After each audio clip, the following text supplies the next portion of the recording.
제가 오늘부터 한국인이라는 거죠? 오늘 소개할 이야기는 한국 여권으로 세계를 여행한 후 친구들의 부러움을 한몸에 받았다는 카밀라 씨의 경험담입니다. 카밀라 씨는 레바논 출신의 20대 여성으로 베이루트 대학에서 경제학을 공부하던 중 한국 유학을 와서 한국인으로 귀화까지 결심했다고 하는데 과연 무슨 일이 있었을까요? 안녕하세요. 저는 카밀라입니다. 저는 베이루트 대학에서 경제학을 공부하던 중 레바논의 경제적 불안정성과 여성에 대한 제약 때문에 큰 고민을 하게 되었습니다. 레바논은 매일 국가 경제가 요동치는 상황이었고 인플레이션이 급격히 상승하면서 가족들과 저는 생필품 가격 급등과 일자리 부족으로 어려움을 겪었습니다. 아버지는 작은 상점을 운영했지만 경제 위기로 인해 가게를 운영하기가 점점 힘들어졌습니다. 이런 현실 속에서 저는 경제학을 공부하며 더 나은 미래를 꿈꾸게 되었습니다. 그러나 경제적 불안정성뿐만 아니라 레바논에서는 여성에 대한 사회적 제약이 많았습니다. 학교에서도 남학생들이 주로 우대받고 여학생들은 학업보다는 가정생활에 더 많은 기대를 받았습니다. 이러한 환경에서 저는 제 꿈을 이루기 위해 더 많은 노력이 필요하다는 것을 깨달았습니다. 대학교에서 경제학을 전공하며 많은 벽에 부딪혔고 성별 때문에 충분한 기회를 얻지 못한다는 것을 느꼈습니다. 이때 제 가장 친한 친구인 소피아가 한국 유학을 제안했습니다. 소피아는 항상 새로운 기회와 도전을 찾는 모험심이 강한 친구였습니다. 그녀는 여러 국제학회와 세미나에 참석하면서 다양한 나라의 교육 시스템과 문화를 경험했고 그 중에서도 한국에 대한 인상이 매우 깊었습니다. 소피아는 한국의 높은 교육 수준과 안전한 사회, 그리고 여성의 사회적 진출이 활발한 점을 높이 평가했습니다. 그녀는 제가 레바논의 경제적 불안정성과 여성에 대한 사회적 제약으로 인해 꿈을 펼치는데 어려움을 겪고 있는 것을 잘 알고 있었습니다. 카밀라, 우리 같이 한국에서 공부해보는 건 어때? 한국은 정말 놀라운 나라야. 교육 수준도 높고 무엇보다도 여성들이 자유롭게 꿈을 펼칠 수 있는 환경이야. 내가 한국에 대해 조사해봤는데 내가 꿈을 이루기에 정말 좋은 곳 같아. 소피아는 이렇게 제안했습니다. 소피아의 제안은 저에게 큰 매력으로 다가왔습니다. 한국에 대해 더 알아보기 시작하면서 한국의 치안, 여성에 대한 사회적 분위기, 다양한 문화와 음식을 공부하게 되었습니다. 그리고 한국 유학에 대한 열망이 커졌습니다. 부모님께 한국에서 공부하고 싶다는 결심을 말씀드렸습니다. 처음에는 부모님 모두 놀라셨지만 어머니의 반응은 특히 완강했습니다. 어머니는 한국이 분단국가이고 아직도 휴전 상태라는 점, 그리고 낯선 문화와 언어의 장벽 때문에 걱정이 많으셨습니다. 카밀라, 한국은 아직도 분단국가이고 언제 다시 전쟁이 일어날지 모르는 곳이야. 게다가 언어도 다르고 문화도 다를 텐데 어떻게 거기서 잘 적응할 수 있겠니? 어머니는 이렇게 말씀하시며 유학에 반대하셨습니다. 하지만 아버지는 달랐습니다. 아버지는 항상 제가 더 넓은 세상에서 더 큰 꿈을 꾸기를 원하셨습니다. 경제적으로 어려운 상황에서도 항상 저를 격려해 주셨고 이번에도 마찬가지였습니다. 카밀라, 너는 더 넓은 세상에서 꿈을 펼칠 자격이 있어. 한국은 안전하고 교육 수준도 높아. 내가 가서 많은 것을 배울 수 있을 거야. 어머니의 걱정도 이해하지만 내가 정말 원한다면 나는 널 지지할게. 아버지는 이렇게 말씀하시며 저를 응원해 주셨습니다. 저는 어머니와 아버지의 엇갈린 반응 속에서 많은 고민을 했지만 결국 아버지의 지지와 제 자신의 열망에 따라 한국 유학을 결심했습니다. 저는 부모님을 꾸준히 설득했고 결국 어머니도 제 결정을 존중해 주셨습니다. 얼마 후 저는 기대와 부푼 꿈을 안고 한국으로 출발했습니다. 부모님은 공항에서 눈물을 흘리며 저의 뒷모습을 보며 끝까지 손을 흔들어 주셨습니다. 두 분의 응원은 저에게 큰 힘이 되었습니다. 비행기에 올라서 앞으로 시작될 한국에서의 생활이 기대되고 설레서 잠을 이룰 수 없었습니다. 드디어 비행기는 인천국제공항에 도착했습니다. 소피아와 저는 비행기에서 내려 공항 내부로 들어갔습니다. 저희는 인천국제공항의 첨단 시설과 깨끗한 환경에 놀랐습니다. 카밀라, 여기가 정말 공항이야? 너무 깨끗하고 현대적이야. 소피아가 감탄하며 말했습니다. 맞아. 인천국제공항은 세계 최고의 공항 중 하나로 손꼽히지. 정말 편리하고 첨단 기술이 적용되어 있어서 신기했습니다. 우리는 입국 심사를 받기 위해 줄을 섰습니다. 소피아는 한국의 빠르고 효율적인 시스템에 다시 한번 놀랐습니다. 입국 심사대에서는 심사관이 우리 여권을 확인한 후 친절하게 미소 지으며 인사했습니다. 어서 오세요. 한국에 오신 것을 환영합니다. 입국 절차는 매우 간단하고 빨랐습니다. 모든 과정이 5분도 채 걸리지 않았습니다. 이 모든 과정이 너무도 매끄럽게 진행되는 것에 놀라웠습니다. 정말 빨리 끝났어. 레바논에서는 이런 속도로 입국 심사를 받을 수 없었을 거야. 소피아는 신나서 흥분하며 얘기했습니다. 깨끗하고 넓은 공항 내부, 빠르고 편리한 입국 절차, 그리고 공항 내 곳곳에 마련된 다양한 편의시설들이 저를 놀라게 했습니다. 특히 공항 내 무료 와이파이와 충전시설은 레바논에서 접해보지 못한 편리함이었습니다. 한국의 대중교통 시스템은 또 하나의 놀라움이었습니다. 공항철도를 타고 서울 시내로 이동하면서 깨끗하고 정돈된 지하철과 정확한 시간표, 그리고 친절한 안내 시스템에 감동했습니다. 레바논에서는 대중교통이 자주 지연되고 혼잡한 경우가 많았기 때문에 한국의 대중교통 시스템은 너무 편리했습니다. 서울에 도착한 후 도시의 깨끗함과 안전함에 감탄했습니다. 거리에는 쓰레기가 거의 없었고 밤늦게까지도 안전하게 다닐 수 있었습니다. 또한 현대적인 시설들, 그리고 활기찬 도시 분위기는 저를 매료시켰습니다. 소피아와 저는 한국에서 유학을 시작한 후 한국의 다양한 문화와 생활 방식에 적응해 나가고 있었습니다. 어느 날 우리는 한국 음식을 제대로 경험해 보기로 하고 한국인 친구가 추천해준 한식당을 방문했습니다. 식당에 들어서자마자 따뜻한 분위기와 친절한 직원들의 환영을 받았습니다. 자리에 앉자마자 우리는 메뉴를 골랐고 메인 요리를 주문했습니다. 그런데 주문한 요리가 나오기도 전에 테이블 위에는 수많은 작은 접시들이 하나둘씩 차려지기 시작했습니다. 이건 뭐지?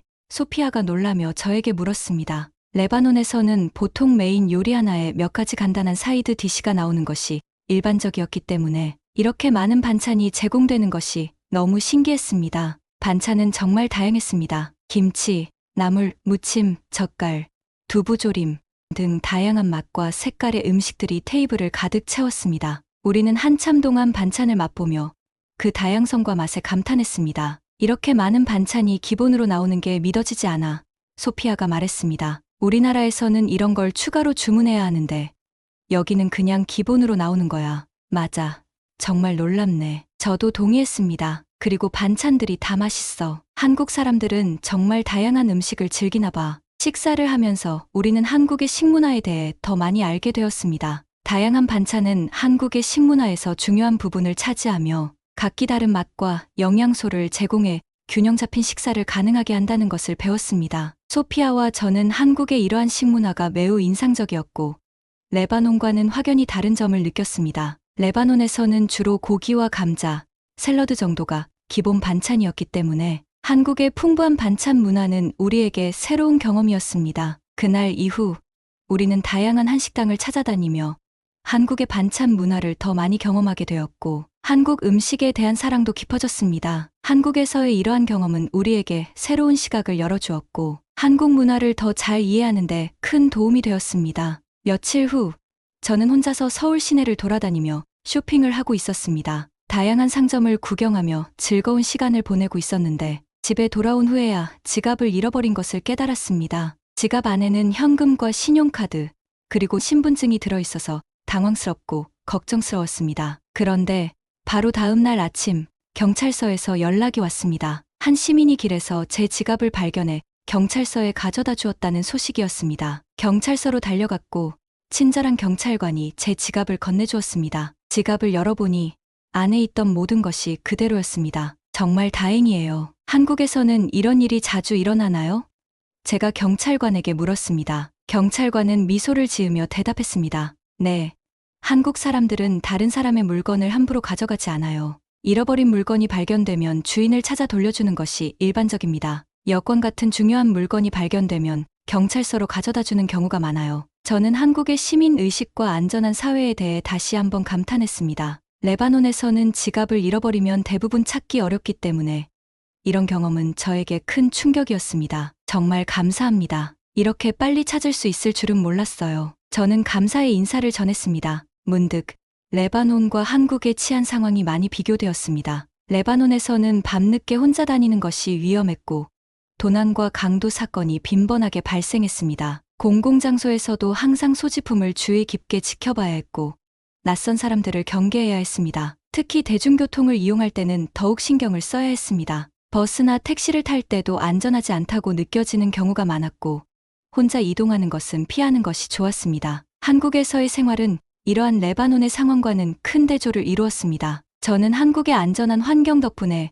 더욱 안심하고 생활할 수 있었습니다. 이 경험을 통해 한국의 치안과 시민의식을 더욱 깊이 이해하게 되었습니다. 한국에서의 생활은 저에게 많은 것을 가르쳐 주었고, 제가 한국을 더 사랑하게 만든 계기가 되었습니다. 한국의 안전하고 친절한 환경 덕분에 저는 더 안심하고 생활할 수 있었습니다. 이러한 경험들은 한국에서의 삶을 더욱 특별하게 만들어 주었습니다. 한국에서 유학 생활을 시작한 후, 저는 새로운 환경에 적응하는데 시간이 필요했습니다. 어느 날, 학교 도서관에서 열심히 공부를 하고 있었는데, 한 남학생이 제 옆자리에 앉았습니다. 그는 한국인으로 우리가 듣는 경제학 강의에서 몇 번 본 적이 있는 학생이었습니다. 그의 이름은 현우였습니다. 그날도 저는 경제학 과제를 하고 있었고, 그는 옆에서 책을 읽고 있었습니다. 잠시 후, 제가 책을 떨어뜨렸는데, 현우가 재빠르게 주워주었습니다. 감사합니다. 제가 인사를 건네자, 현우는 미소를 지으며 답했습니다. 별 말씀을요. 같은 수업을 듣는 걸로 알고 있어요. 경제학 강의 맞죠? 그 후,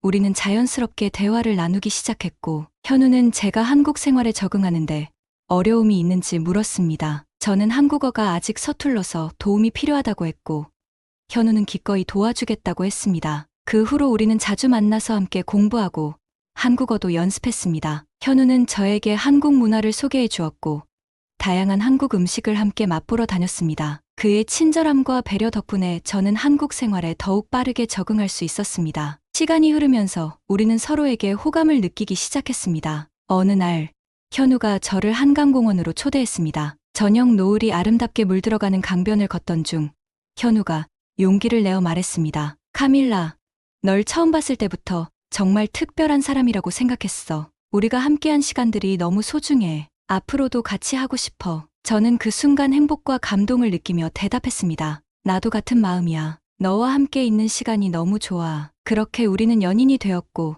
함께 많은 추억을 쌓았습니다. 현우와의 만남은 제 한국 생활을 더욱 풍요롭게 만들어 주었고, 그와 함께 미래를 설계하는 것이 저에게 큰 행복으로 다가왔습니다. 현우의 청혼으로 결혼을 결심하게 되면서 저는 한국에서의 안정된 삶을 위해 귀화를 하기로 마음먹었습니다. 한국 시민으로서의 권리를 갖는 것이 중요하다고 생각했죠. 하지만 이 결심을 부모님께 말씀드렸을 때 강하게 반대하셨습니다. 유학을 반대했던 어머니는 특히나 걱정이 많으셨습니다. 카밀라, 내가 한국에서 행복하게 지내는 건 기쁘지만 우리와 너무 멀리 떨어져 있잖아. 우리는 여기 레바논에 있고 자주 볼 수 없을 거야. 아버지도 염려를 감추지 않으셨습니다. 내가 한국에서 잘 지내고 있다는 걸 알지만 우리와 멀리 떨어져서 지내는 게 쉬운 일은 아닐 거야. 가족이 함께하는 게 중요하지 않겠니? 저는 부모님의 걱정을 이해했습니다. 그들이 저를 얼마나 사랑하고 걱정하는지 잘 알고 있었기 때문입니다. 하지만 현우와의 미래를 생각했을 때 한국에서 함께하는 삶이 제게는 더 큰 의미가 있었습니다. 저는 부모님께 진심으로 말씀드렸습니다. 어머니, 아버지, 저도 여러분이 그리울 거예요. 하지만 현우와 함께하는 삶이 저에게는 너무나 중요해요. 한국에서의 생활은 저에게 많은 기회를 주었고, 저는 이곳에서 제 꿈을 실현하고 싶어요. 제가 한국에서 행복하게 잘 지낼 수 있도록 응원해 주세요. 부모님은 결국 제 결정을 존중해 주셨습니다. 하지만 우리의 걱정은 여기서 그치지 않았지요. 바로 현우의 부모님을 설득해야 했어요. 그는 아버지가 일찍 돌아가시고 홀어머니, 아래 외동아들로 자랐어요. 다행히 그에 대한 기대가 컸던 만큼 어머니의 반대도 완강했습니다. 저는 드라마에서만 보던 일들을 현실로 겪는구나 생각했습니다. 큰 마음 먹고 그의 어머니를 뵙는 날이었어요. 떨리는 마음으로 식당에 들어섰습니다. 그런데 웬걸요? 현우 씨의 어머니께서 저를 보고 환하게 웃어주셨습니다. 저는 어리둥절해서 그를 쳐다봤습니다. 사실 그는 며칠 전에 어머니를 설득하기 위해 혼자 만났습니다. 어머니께 저희 상황과 귀화하고 싶은 이야기를 자세하게 전달해 드렸다고 했습니다. 어머니는 타국 와서 정착하는 것도 쉽지 않은데 남편을 위해 귀화까지 결심한 저희 모습에 감동하셨습니다. 다행 시어머니와의 만남도 순조롭게 잘 끝났습니다. 저는 한국에서 현우와 함께 행복한 가정을 꾸리기로 했고 귀화를 결심하게 되었습니다. 열심히 준비한 끝에 귀화 시험에 합격하여 한국 시민이 되었습니다. 한국 여권을 발급받고 난 후 저는 남편 현우와 함께 유럽 여행을 계획했습니다. 저희와 함께할 친구들은 레바논 출신의 소피아와 몇몇 국제 학생들이었습니다. 우리는 모두 이번 여행을 무척 기대하고 있었죠. 여행의 첫 목적지는 영국이었습니다. 우리는 런던 히드로 공항에 도착하였고 입국 심사를 받기 위해 줄을 섰습니다. 공항은 여행객들로 붐볐고 긴 줄이 이어져 있었습니다. 소피아와 다른 친구들은 입국 심사를 기다리며 다소 긴장한 모습이었습니다. 마침내 우리의 차례가 되자 저는 현우와 함께 여권을 제시했습니다. 그런데 공항의 청원경찰이 저희 한국 여권을 보자마자 따라오라면서 현우 씨와 저를 한쪽으로 데리고 갔어요. 저희는 너무 당황하고 깜짝 놀랐어요. 소피아를 비롯한 국제학교 친구들도 어쩔 줄 몰라 했습니다. 청원경찰은 빨리 오라는 듯 뒤를 연신 쳐다봤습니다. 그런데 웬일이죠? 따라간 곳은 자동 여권 심사 기계가 있는 곳이었습니다. 현우 씨와 저는 당황했지만 간단한 지문 검사만 하고 입국 심사를 프리패스했습니다. 우리는 그 자리에서 바로 통과되었습니다. 모든 과정이 5분도 채 걸리지 않았습니다. 그러나 소피아와 다른 친구들은 우리가 경찰에게 끌려간 줄 알고 걱정하고 있었습니다. 그들은 2시간 동안 줄을 서서 기다리고 나서야 입국 심사를 할 수 있었습니다. 심사관은 그들에게 여러 가지 질문을 던졌습니다. 왜 영국에 오셨나요? 얼마나 머무를 계획인가요? 숙소는 어디인가요? 심지어는 부모님의 직업과 연락처까지 물어보는 등 꼬치꼬치 캐묻는 것이었습니다. 저는 그 모습을 보며 마음이 무거워졌습니다. 친구들이 힘든 입국 심사를 받는 동안 우리는 이미 공항 내 카페에서 음료를 마시며 그들을 기다리고 있었습니다. 2시간이 지나고 나서야 소피아와 다른 친구들이 입국 심사를 마치고 나왔습니다. 그들은 지친 표정이었지만 우리를 보자마자 안도하는 눈치였습니다. 소피아가 저에게 다가와 말했습니다. 카밀라, 어떻게 된 거야? 우리는 너희가 무슨 일이 있는 줄 알고 걱정했어. 무사해서 다행이다. 저는 미소를 지으며 대답했습니다. 우리도 처음에 당황했는데 한국 여권을 보여주자 자동 입국 심사대로 데려다 준 거였어. 한국 여권은 신뢰도가 높아서 입국 심사가 간단했어. 내가 한국인이라는 게 정말 자랑스러워. 그 순간 저는 한국 여권을 가진 것이 얼마나 큰 혜택인지 다시 한번 느끼게 되었습니다. 친구들이 입국 심사에서 겪은 어려움을 보면서 한국 여권의 힘과 국제적인 신뢰도를 실감할 수 있었습니다. 이는 제가 한국 시민으로서 자부심을 느끼게 해주는 중요한 경험이었습니다. 한국 여권을 처음 발급받았을 때 저는 엄청난 자부심을 느꼈습니다. 한국 여권의 강력함을 유럽 여행에서 처음 실감하게 되었고 한국 여권이 전 세계 193개국에서 무비자 혹은 도착 비자로 입국할 수 있다는 사실에 놀랐습니다. 이는 한국의 국제적인 위상을 단적으로 보여주는 사례였습니다. 한국 여권을 가진 사람으로서 받는 존중과 혜택은 한국이 전 세계에서 얼마나 신뢰받는 나라인지를 잘 나타내줍니다. 저는 대한민국 국민으로서 자부심을 느끼고 있으며 앞으로도 한국을 위해 열심히 정진할 생각입니다. 한국 여권의 강력함과 대한민국의 국제적 신뢰는 앞으로도 지속될 것입니다. 이를 위해 우리는 국제사회에서의 신뢰와 이미지를 꾸준히 관리하고 더욱 발전시키기 위해 노력해야 할 것입니다. 대한민국 여권을 가진 국민으로서 저는 이 자부심을 가지고 세계를 자유롭게 여행하며 대한민국의 긍정적인 이미지를 널리 알릴 수 있기를 바랍니다. 한국으로 귀화를 하고 한국 여권 파워를 자랑스러워하는 카밀라의 사연이었습니다. 저도 제가 한국인인 게 무척 자랑스러워요. 앞으로도 카밀라에게 행복한 일만 가득하길 기원합니다. 이상 감동튜브의 지수였습니다. 오늘의 사연이 마음에 드셨다면 구독과 좋아요를 눌러주세요. 여러분의 관심은 저희에게 큰 힘이 됩니다. 감사합니다.